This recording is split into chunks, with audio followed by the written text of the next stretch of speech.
Ito ang DJI Mavic Air 1 na i-release 2018 January. Mahigit 3 taon na. Ang tanong, worth it pa kaya ang Mavic Air 1 ngayong 2021? Yo, sa mga kaibigan ng boy, Jerry of JCal Vlogs, nagbabalik na naman tayo para pag-usapan ng isang gear.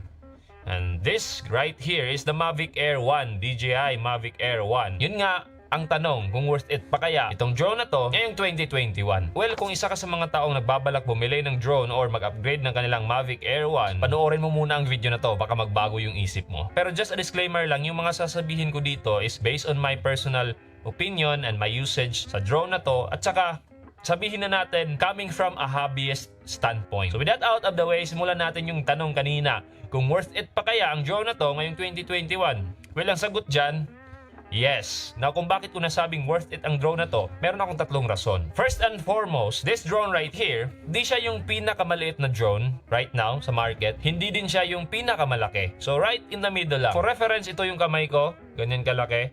Tapos, ito yung drone. Well, actually, mas maliit pa ang drone na to kasi pwede nating tupi-tupiin to. Ayan. Para mas lumiit pa siya. Yung arms niya, collapsible.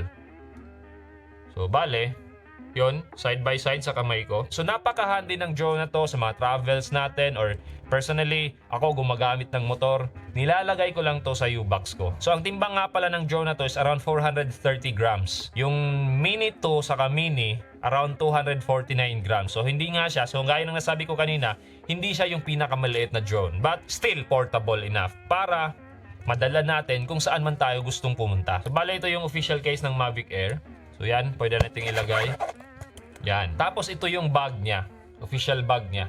Ayan. Bale, andito na yung charger, batteries, 3 batteries to be exact. Tapos yung remote niya. Ito yung remote niya. Although this is not a stock remote kasi itong part na to, ito ay aftermarket na. Signal booster siya. So kung stock lang na remote, mas maliit pa nito kasi natutupi yung antena niya. So kahit na-modify na tong remote na to, kaya pa naman siyang magkasya dito sa bag na to. Yun. Now, yung pangalawang rason ko, itong drone na to, hindi naman pahuhuli kahit medyo tumanda na siya or relatively old. Kasi yun nga, 3 taon na siya or mahigit 3 taon na. Now, bakit ko nasabi yun? Kasi itong camera niya, capable kasi ang kamerang to na kumuha ng 4K at 30 FPS. Kaya din niyang mag-shoot ng 2.7K at 60 FPS at 1080p at 120 FPS. Pagdating sa slow-mo, pagdating sa resolution, well, I think it's still good enough. Personally speaking kasi, pagdating sa drone, resolution and frame rate, for me is secondary lang. Mas importante pa rin yung skill ng pilot. Kung paano siya kumuha ng video, is it smooth ba? Smooth ba siya sa controls niya? Alam ba niya kung paano kumuha ng magagandang composition? Tama ba yung mga settings na ginagamit niya? The color profile, shutter speed, ISO. At the same time, sumusuport ba yung drone shots niya sa overall story ng video na ginagawa niya? Kasi babalik pa rin tayo sa kasabihan na story is king. Kumbaga, as much as possible, lahat ng kuhang video mo sumusuporta sa story mo. So, mabalik tayo, this can shoot 4K,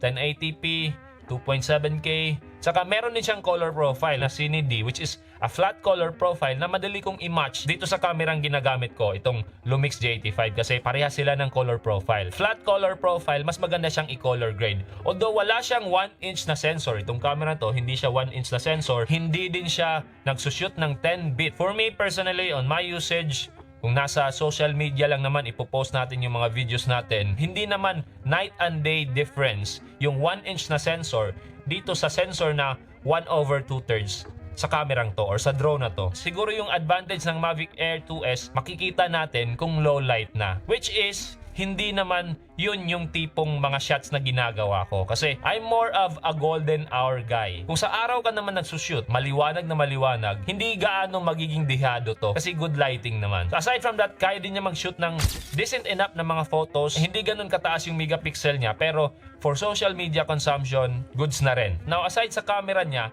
capable din siya pagdating sa paglipad. Hindi siya mahirap paliparin, tapos napaka-responsive ng controls niya. Tapos meron kang iilang options para maging pino yung controls mo. Katulad na lang kunwari kung ilalagay mo yung mode mo sa cinematic mode. In relation din sa pagpapalipad, itong drone na to kayang mag-handle ng around 35 kilometers per hour na wind.